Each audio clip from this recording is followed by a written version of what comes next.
In episode 88 of the Guitar Music Theory podcast, I talk with Joe Robinson about his 4 a.m. practice routine.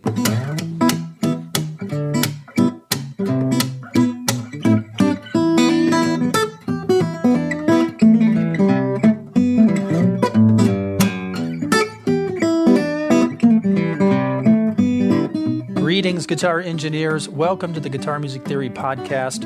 I am your host, Desi Cerna. And today I welcome back super skilled guitarist Joe Robinson to discuss his latest projects and his intense practice routine. You're hearing Joe's playing right now, and you'll hear more of it later. Now, Joe is an Australian native and has been a Nashville resident since 2010. He's a former child prodigy who won a few big competitions, including Australia's Got Talent, and he played more than 1,000 shows before his 18th birthday. But that was a long time ago. Since relocating to Nashville, he has recorded several albums that feature both his guitar playing and his singing and songwriting skills. Joe has built a big presence online, attracting followers to his social media profiles with his exceptional acoustic and electric guitar playing. More recently, he has released a whole series of instructional video courses ranging from chord melody fingerstyle techniques to lead improvisation using modes. And now he's on the Guitar Music Theory podcast again. I first interviewed Joe back in 2013. That interview went offline along with the rest of my podcast, but was then added back a few years ago. You can listen to Joe's first appearance. It's now episode 11. But anyway, today I welcome back Joe to the Guitar Music Theory podcast, and the topic of conversation will be the practice routine of a pro player. Joe's going to share what he does to be a world-class player. But before we get started, I want to direct all of my podcast listeners over to my website, guitarmusictheory.com. Answer the questions I ask you about your playing, and I'll send you free custom video instruction calibrated to your current level. I'll help you determine what you should specifically be working on right now in order to fill gaps in your playing and reach your music goals. Enroll in your free video course now at guitarmusictheory.com. You can click on the link in the podcast show notes. All right, let's dive in. Joe Robinson, welcome back to the Guitar Music Theory podcast. Thank you very much, Desi. It's great to be back with you. Thanks for having me.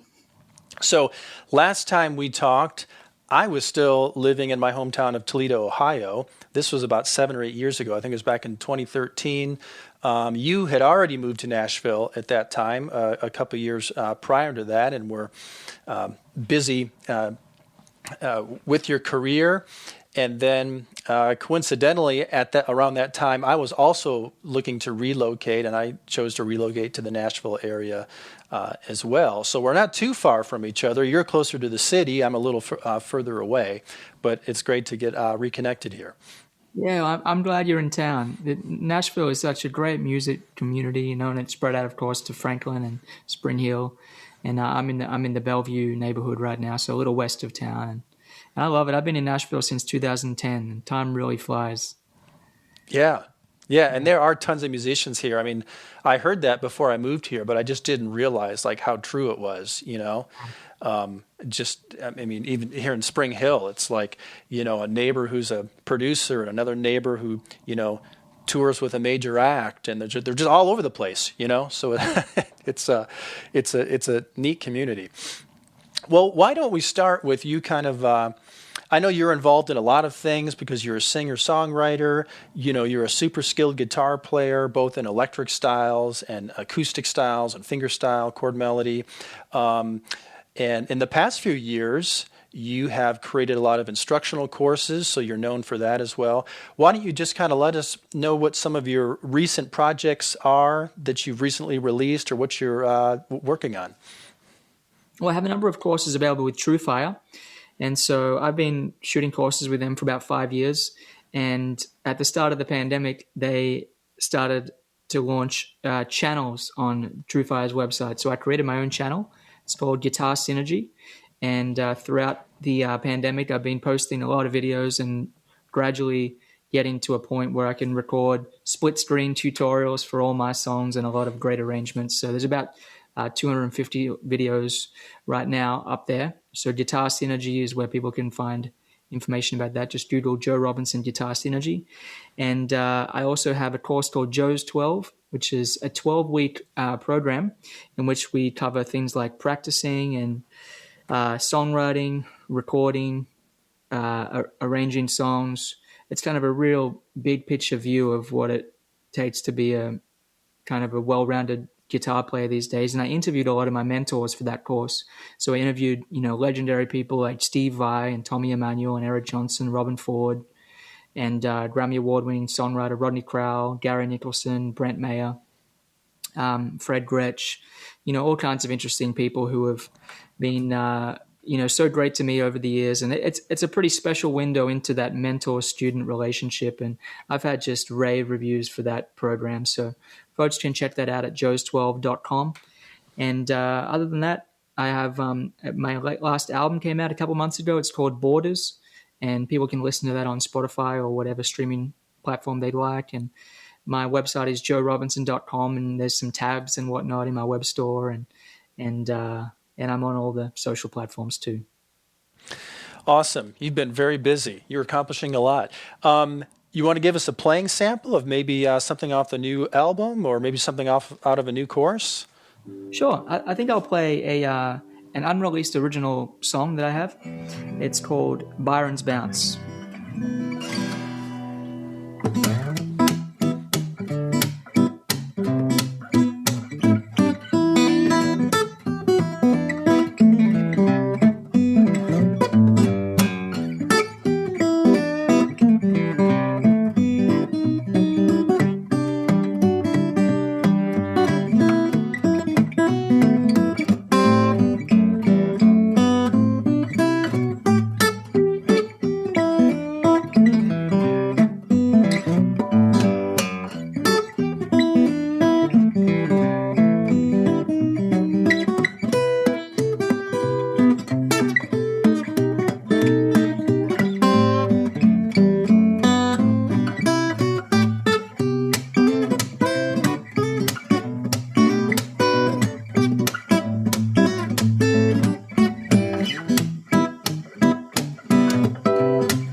That was awesome. What's that called?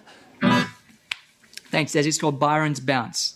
Byron's Bounce. Plenty of bounce to it, too. And you said that is something that is on the album, or you have not released that yet? I have not released it. I've been writing some songs for another instrumental album. It's been about 10 years since I released, a little over 10 years, actually, since I released an instrumental album.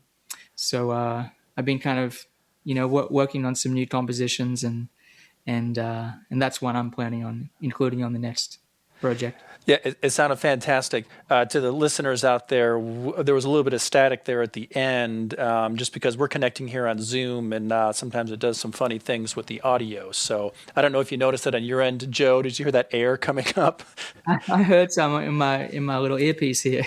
I wasn't sure what it was. Yeah, well, Zoom apparently corrected it. I'm not sure, but anyway, it still sounded fantastic. And so, to my listeners, you can hear that Joe's super skilled with the finger style technique. For those of you that are just listening to the audio, he's got the thumb pick on, and he's got all the fingers going there and stuff. And that's actually how you started, or I guess that's the particular style that you became known for first. Yeah. You had entered some competitions, and I think you were mentored by Tommy Emmanuel, right? Yeah. Yeah. Yeah. I first started playing electric and blues rock and things like that, but I grew up in a small town in Australia, and I just couldn't find other musicians who were as passionate about music as I was. So I, discovered Tommy Emmanuel and had the chance to meet him, and was just really determined to figure out how to develop a solo show like him, so I didn't need to rely on other musicians. So I started to, play small festivals and clubs and pubs in Australia, wherever they let me in, being underage at the time. And eventually I was on Australia's Got Talent, and I won that in 2008 when I was 17. So that was a big break, and I became known as the guy who just played guitar in one of those shows and won it. So it was a special time. But then later you kind of got reconnected to some of your rock roots. You started singing, writing songs. You released some albums where you played a lot of electric guitar, which you are equally skilled at. So you're kind of, just as comfortable playing acoustic fingerstyle as you are, shredding on the electric. Yeah. I love playing all kinds of different styles, and, it's one of the great things about being in Nashville is, I'll be out one weekend playing guitar in Emmylou Harris's band, and, I have really great opportunities like that, and I'll be doing sessions with some of the great, musicians here, and then I'll be doing a solo concert, and I'm doing some dates with Tommy Emmanuel later in the year, so I feel really fortunate to have a lot of different types of musical experiences, and pretty early on when I started playing my own concerts, I realized that in a 90-minute show, I didn't want to just play the same kind of thing the whole set. I wanted to keep people's attention, so I started to sing, and I would started to bring on an electric guitar, and I'd play a couple of songs on the electric, and just tried to, use as many different influences and styles that I like to play to create an entertaining show for people. So that's where it all came from.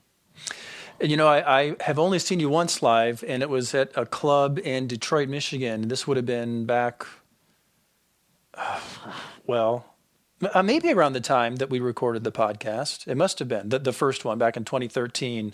Is that the Magic Bag? I think it was the Magic Bag. Very cool. Yeah. Yeah, I used to play in that area as well. I should have remembered that, but you've got a better memory than I do, apparently. I only played in Detroit once or twice. In fact, possibly only that once. And I remember that show. It was a fun night. The fellow who was also on the bill, I forget his name, but he was on American Idol and came like second or something. He became really popular. So people would message me and say, "Hey, that guy that you played on the show with?" He later went on to American Idol? Yeah. Oh, I didn't know that. I can't remember if he opened the show or if I opened for him. But yeah, he became quite famous. He's quite, he had his American Idol moment. It was pretty cool. Well, so we've talked about how you've become quite skilled at different guitar styles and techniques. And that's due in part to the reasons that you outlined, like you wanting to put it together a great show, and you having a passion and a drive for music, and couldn't find other people that shared that with you. So you wanted to kind of put all the pieces together yourself and play these kind of full arrangements. Later, you got into singing and songwriting. So the main topic of today's podcast is your practice routine, because you obviously have a lot of natural gifting for music. However, natural talent will only take you so far. natural talent really just kind of means that you have a potential for it, but you still got to put the work into it. And I know that you have I've heard that you have a very vigorous practice routine. I think I've even heard you say crazy things like you wake up at 4 o'clock in the morning or something to begin this practice routine. So why don't you tell us a little bit about, I would love to hear, like, maybe if you could go back and talk about when this practice routine of yours began, when you really started to get super intense with it, and then maybe how it's kind of developed over the years, and then what you do today, just like on a daily basis, just to keep your chops up and continue to move forward. Yeah, well, it all started when I was a teenager, and I went into the studio for the first time, and I realized that I didn't sound quite as good as I thought I did. So there's that feeling of hearing yourself played back through the speakers for the first time and realizing, wow, I'm speeding up and slowing down, and some of the notes aren't played clearly, and the dynamics aren't what I want them to be, and I just became really determined to get my technique together. So I started to wake up at 4 a.m. Throughout high school, and this is probably I was 15, 16, 14, 15, 16, about that age. And I would practice, 3.5 hours or so before school. And I learned so much during that time. I would keep a practice journal. I actually at the time had a whiteboard on my wall, and I'd have 15-minute blocks. And I still use the same technique in which I would write, scales, working with a metronome, working on an arrangement, working on a particular song, learning a new idea from, the Guitar Player magazine article I was reading or whatever. I kind of just build this regiment for myself. And I also had a library of instructional VHS tapes and DVDs that I learned to play from, because I'm out in the bush, in Australia, and I didn't have access to, great teachers per se, but I did have access to a lot of great musicians who would, let me sit in with their band and jam with them. And, that's kind of how I learned. And so I really learned so much during that time. And whenever I get the chance to, I love to wake up early and practice like that. Unfortunately, it isn't very congruent with the touring lifestyle. So on the road, you go on stage at 8 p.m. typically. So it's difficult to get in bed before midnight. So usually it's kind of in bed at midnight, up at 7 a.m. That's the kind of touring routine. But when I'm off the road, which I have been for the past year due to COVID-19, I love to wake up early. And so this morning I woke up at 4:08 a.m. I've been using this app called Sleep Cycle, which actually wakes you.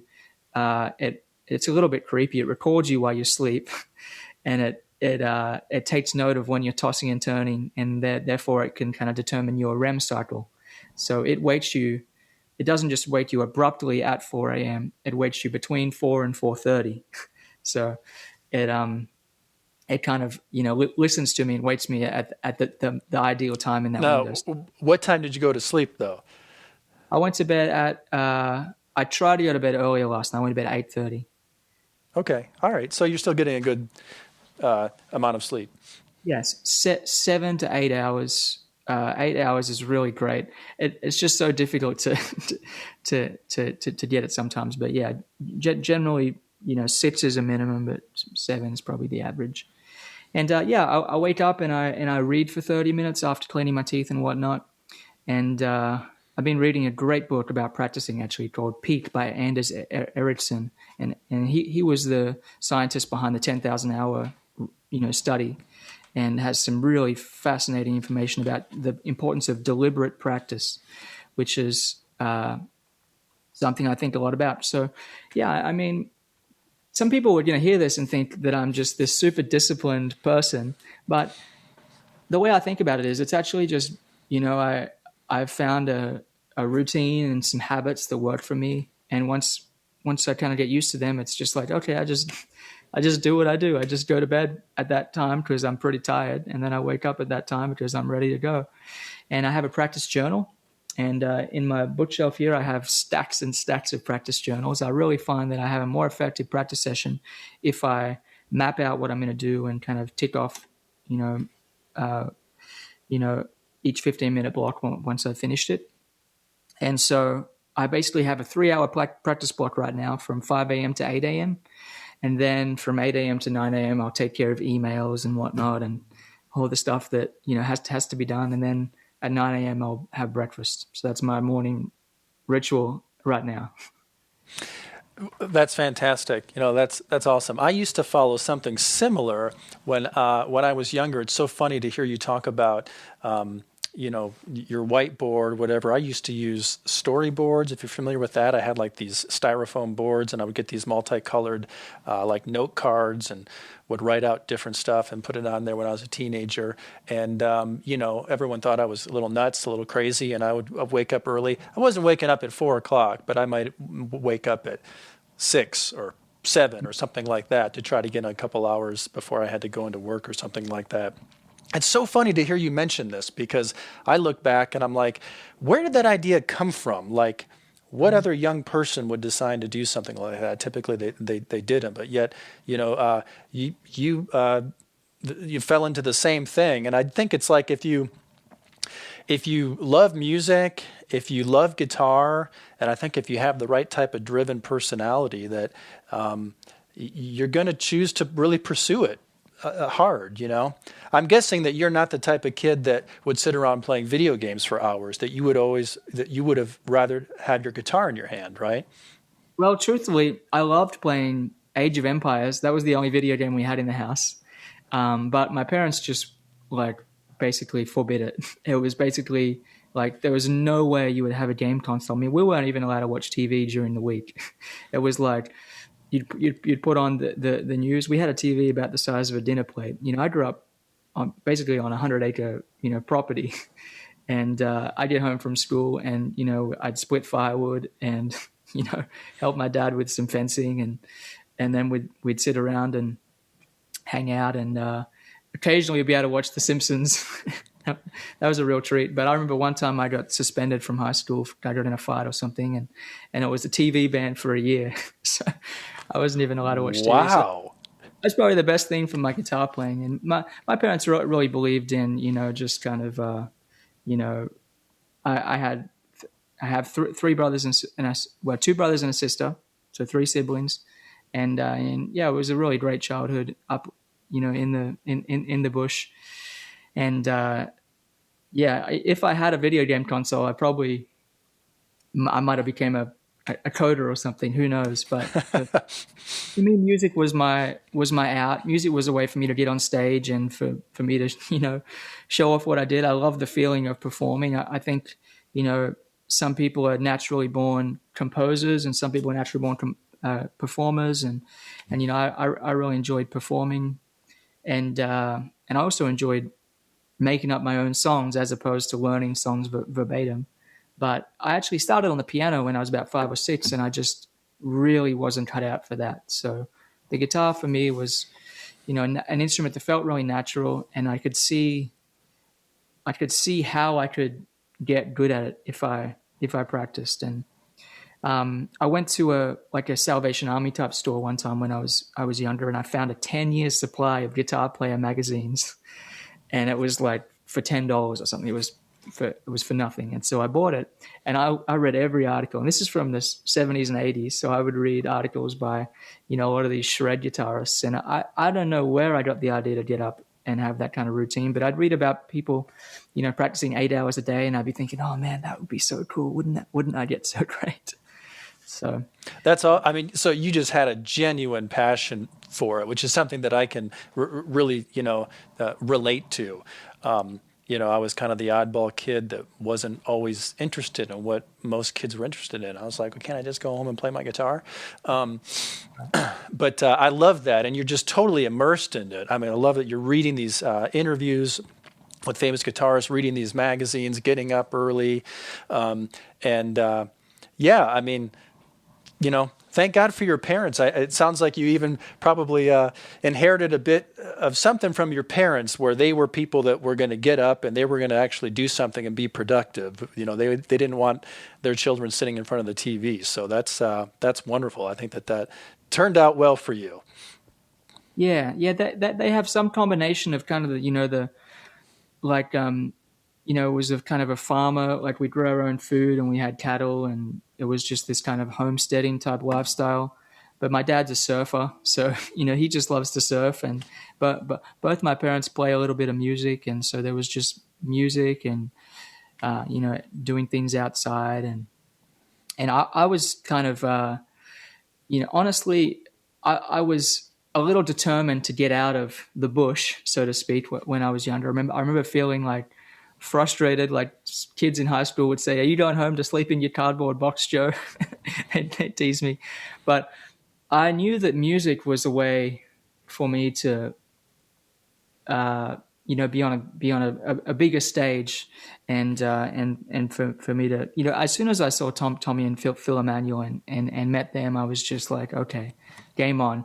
That's what I want to do. I want to figure out how to play like that and how to have that kind of lifestyle. Well, so let's talk about how you got to the point where you could play like that. So, you were very driven, you were very organized, so you'd get up early, you would put these practice routines together. So tell me about how you would structure a practice routine. Well, a really influential video for me was by John Petrucci called Rock Discipline. And it came out, I want to say in the 90s probably, but I would always start with a series of stretches that I learned from him in that video. So I'd stretch my forearms, and honestly, I do 10 to 15 minutes of stretching just about every morning. And I found that was a really great primer for working on like hardcore technique. And then I might go into working on my left hand technique. So I would sit there and just play, an E and an F on the 5th and 6th fret with the first and second finger for about a minute. And then I'd go to the next two fingers, the middle and ring finger. Do that for about a minute. Then do the ring finger and the pinky for about a minute, which is really hard for most people, getting that pinky to be strong. And then I do some kind of exercises like this. So that's going F, G, F, E. And then I'd go F sharp, G, F, E, F sharp, E. So I do these kind of legato left hand exercises to really just try and get my left hand to be strong. And I'd really focus on trying to have my forearm be very relaxed. And I would practice in front of a mirror to make sure I wasn't, there was no unnecessary tension. So these kind of principles are really the foundation of being able to play fast and clean and that kind of thing. And then I'd work on my right hand. I'd maybe play chromatics, kind of like the shred musicians do, where I'd play alternate picking 4 notes per string, speeding up with a metronome. Like Flight of the Bumblebee almost? Yeah. Very much that kind of thing. And playing fast can actually teach you a lot about technique, because you soon realize where your limit is and where you start tensing up and start getting tight. And if you can dial the metronome back and just concentrate on staying relaxed and then speed it up a little bit and just keep going, it's kind of a measurable way to track, how fast you can play clean and relaxed. So I would do those kind of technical exercises. And I also studied music theory in high school. I took classical music theory up to grade 6 or 7, I think. And that was a really great experience for me, just learning, the foundations of harmony. And I'm a terrible sight reader, but I at least understand how it all works. And yeah, a lot of my time was spent learning arrangements. With fingerstyle guitar, I think one of the best ways to develop the chops and the technique is to have a good repertoire of songs. And fortunately, there's countless great arrangements by Chet Atkins and Mel Travis and Jerry Reed and Tommy Emmanuel and all these people that have been big influences on my playing. So yeah, it was kind of a lot of technical things, and then songs, writing some songs, and I'm guessing, if I had to guess, the songs and the repertoire probably took a bigger portion of time. Like once you were stretched and kind of warmed up, and that really you were focusing then on because the exercises have their place, but they are just an exercise. If you really want to make music, you have to play things that are musical. So that was kind of all prep just to get you ready to get into those fingerstyle arrangements that you mentioned, which, there's a lot going on in them, and it takes a lot of time to work them out and practice them and get the facility to play them well. Yeah, I think, with fingerstyle guitar, it's like the first few songs you learn are really difficult. I remember the first time I learned Windy and Warm.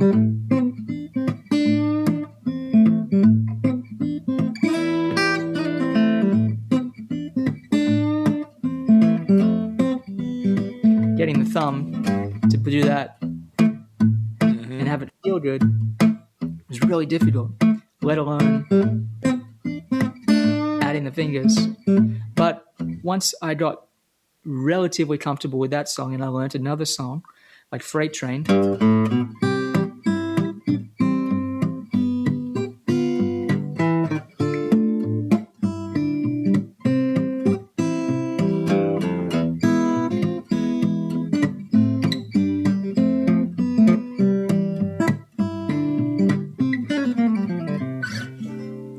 once I got, fairly comfortable with that one, and honestly it sounded pretty rough at first, I would learn, a few others, and, the fifth song's way easier than the fourth song, and then the sixth song's easier, and it just becomes easier and easier as you get more kind of exposure to different combinations of notes with the right hand, and as the left hand becomes stronger, because it takes a lot of strength to play fingerstyle guitar with the left hand, because all the notes have to be clean and clear, and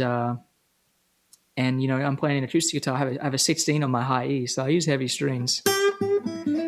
Although I use a heavier high E than the rest of the gauge. It's a set of 12s, but I use a heavier high E. And that's because you're talking about on your acoustic guitar here. You don't do that on your electric, do you? No, on right. Electric.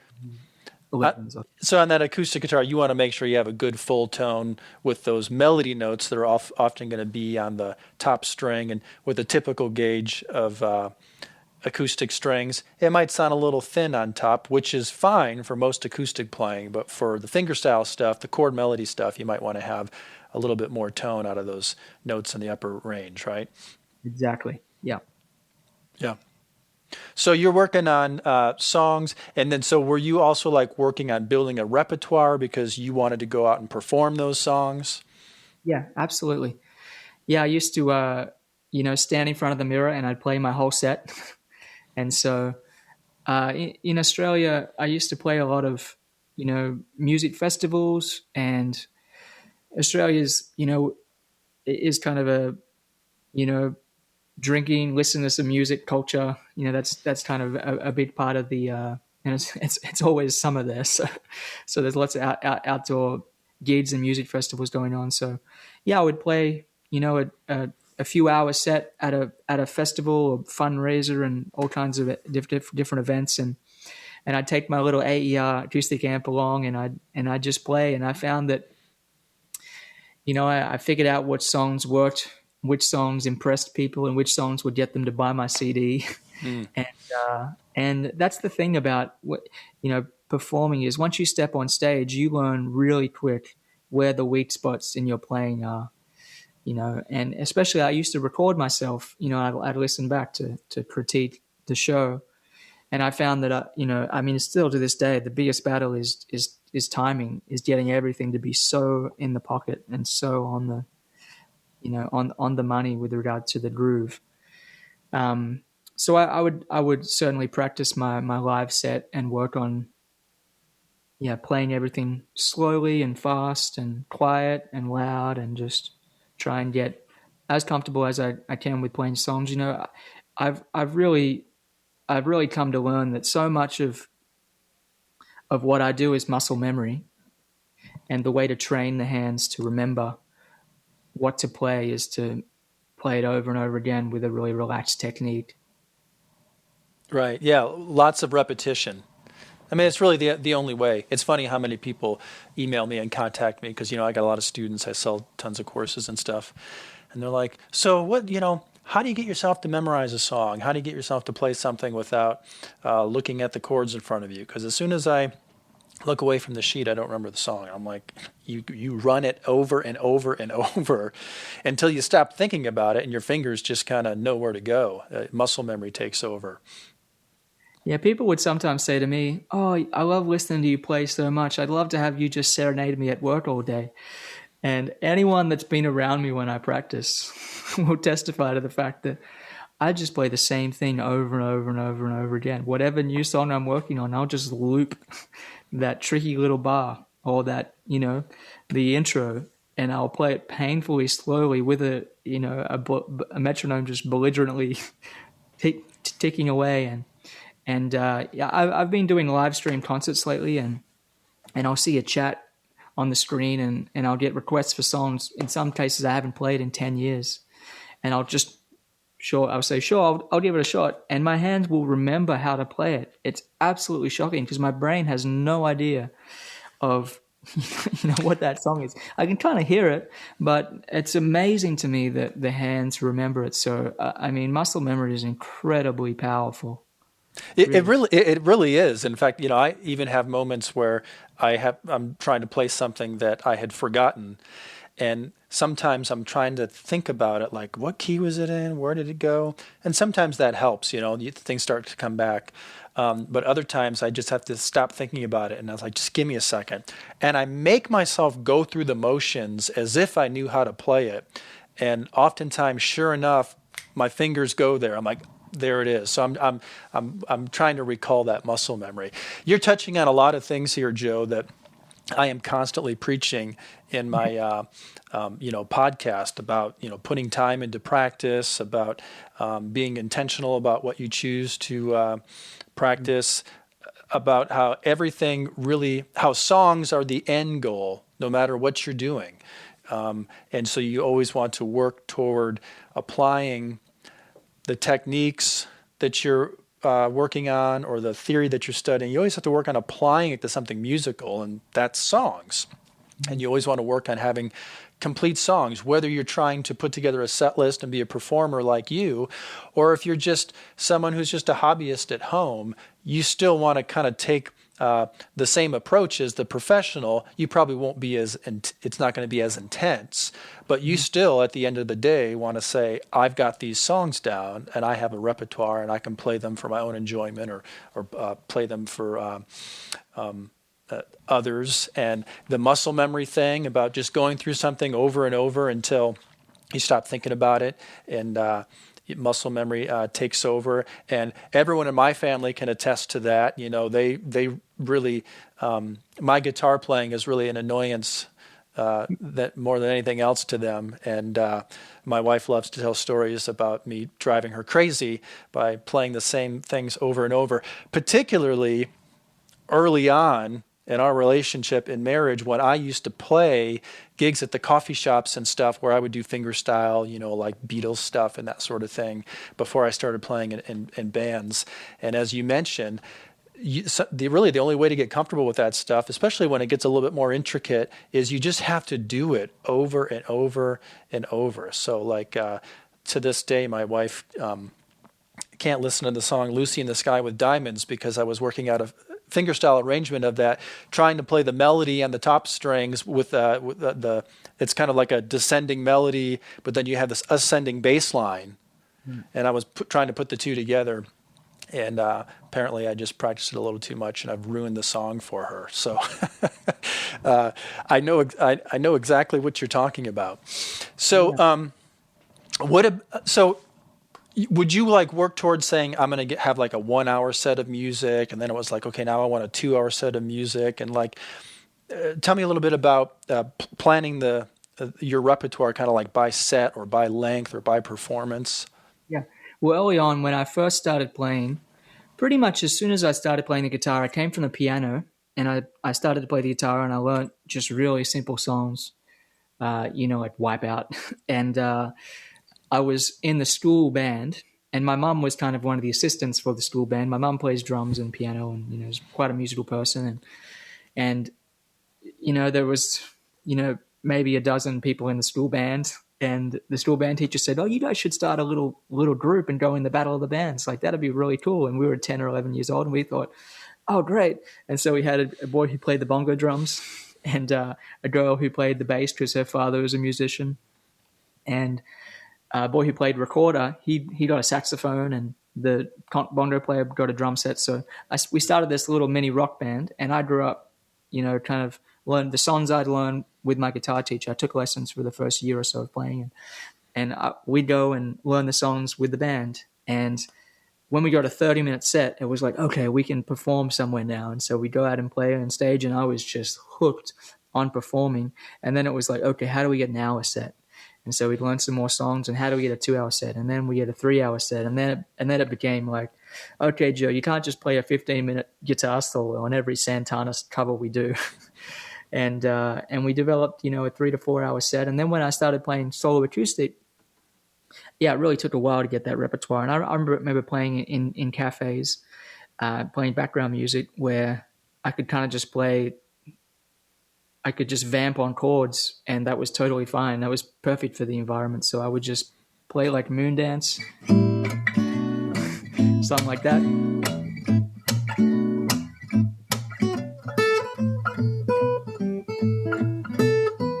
I'd have the bass and the melody go, and then I'd just go.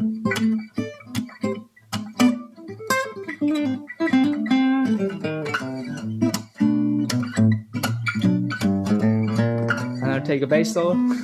And so I just find ways of stretching out the set as much as I could until I learn enough material. And when I came to the Chet Atkins convention in Nashville, I found that all the players there were playing songs like Cannonball Rag and, Jerry Reed songs like Jiffy Jam and Avalon and I'll See You in My Dreams, and this kind of repertoire of like the fingerstyle standards. So I basically learned a lot of those songs so I could jam with people. And when people send me a message on Instagram or on my Guitar Synergy channel and they say that they feel like they've hit a plateau with fingerstyle playing, I always suggest the same thing, and it's repertoire. It's focus on your repertoire. And I have a repertoire journal, and I have a list of all the songs I know how to play in the bluegrass style, all the songs I know how to play in the gypsy swing style, all the songs I know how to play, jazz standards, fingerstyle arrangements, my original songs, and and I have a bunch of lyrics to songs that I know how to sing, and it's really fun for me to just organize the pieces I know like that and keep brushing up on the ones that I'm not as familiar with, and I think learning that material is a huge part of what it's all about for me. Yeah, I love that you say that, because one of the things I always try to get across to students is you got to let your repertoire lead you. If someone says, well, I just I don't feel like I'm very good with playing in the major pentatonic. I can do minor blues stuff, but I just don't feel like I'm good. Like, what should I do? I'm like, go learn 10 songs that, have solos that are based in the major pentatonic, or if, people are like, I feel like when I improvise, my playing doesn't flow, or I'm lacking ideas.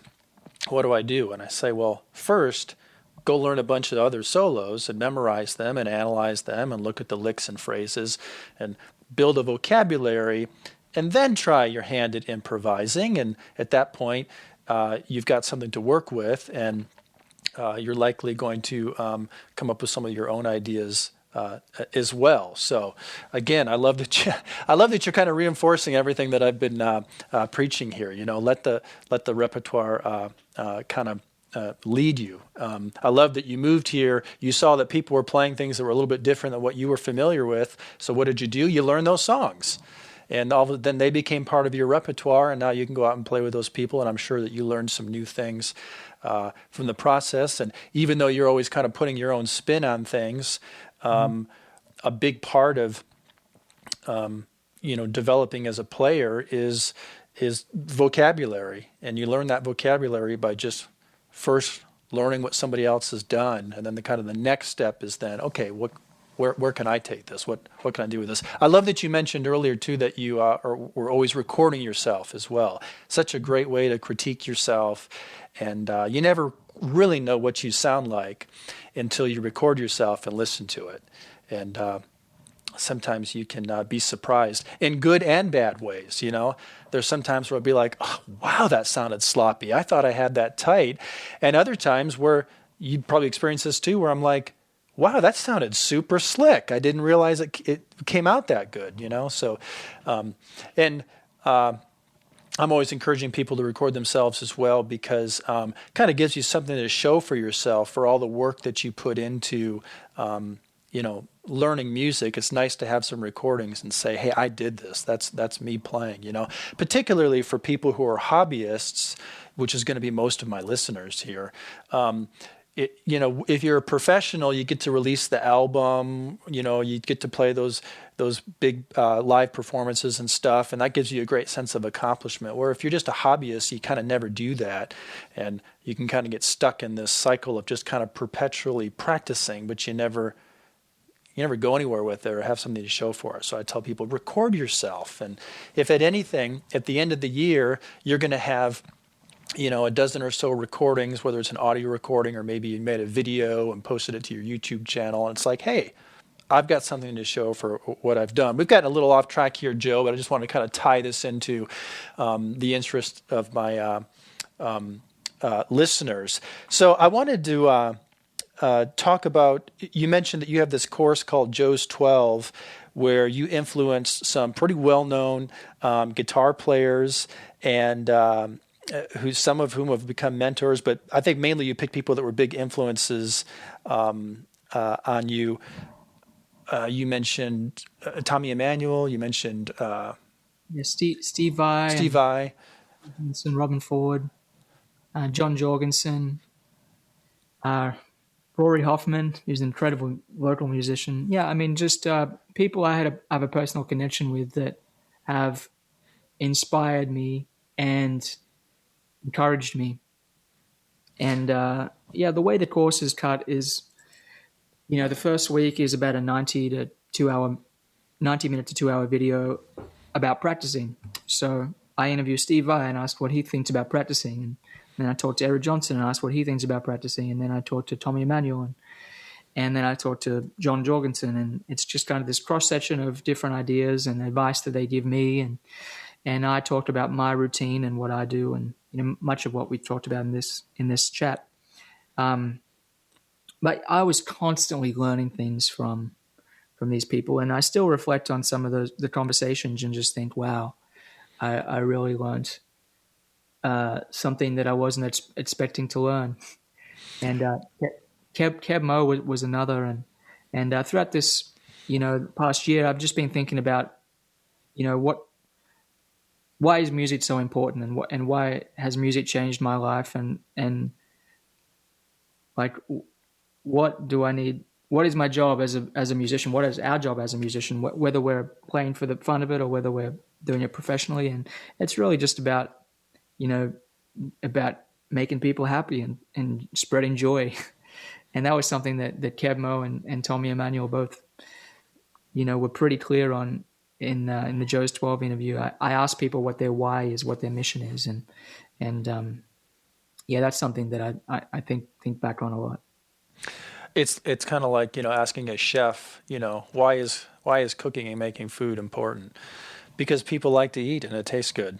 You know what I mean? And so we love music. I mean, it's just this wonderful gift, and it's just it brings people pleasure. Sometimes it brings people pleasure because they're a performer and a player, and sometimes they're just a listener and a connoisseur. But we all seem to find pleasure in one way or another. So you've mentioned several guitar players, and I can obviously see some obvious influences. Tommy Emmanuel for sure with the fingerstyle stuff. So you mentioned like Steve Vai and Eric Johnson. What's an example of what's something that you took away from Steve Vai? Well, Steve Vai, he wrote a series of articles for Guitar Player magazine in the 80s called Little Black Dots, and he would have things in the articles like musical meditation. And so I'd read this article and I'd think, wow, I've never even heard of meditation. And I'm up in the bush in Australia, and I think that's a pretty cool idea. And so in the mornings I would kind of really try to zen out. And when I'm practicing, I would just try to really be in the present moment and not have any distractions. And, the only distraction was like the roosters crowing, but really try and be focused. And he had this exercise where he would play one note for an hour. So he'd play the D note on the guitar, in this case, the 7th fret on the G string. He'd play that for an hour and experiment with all the different ways to use vibrato to bring all the beauty out of the note. And this is something I do on an electric guitar, with lighter strings, but I'd really just dig in and try and do faster vibrato, slower vibrato, side-to-side vibrato, and just work on and then I'd do some bends, try a higher octave, and just really try to get the vibrato to be controlled, because that's a big deal. If you can get your vibrato to be really sweet and musical, it makes everything you play so much so much smoother and cleaner and more beautiful. So that's an example of something that, inspired me with regard to Steve. And I read, a few biographies on Frank Zappa and became pretty interested in just his wacky creative vision. And, he influenced me a lot just as a kind of a musical creative spirit, more so than the actual musical ideas, which were pretty wacky. But I really, I know Steve Vai was famous for practicing 8 hours a day and transcribing Zappa's music by ear. And I was just kind of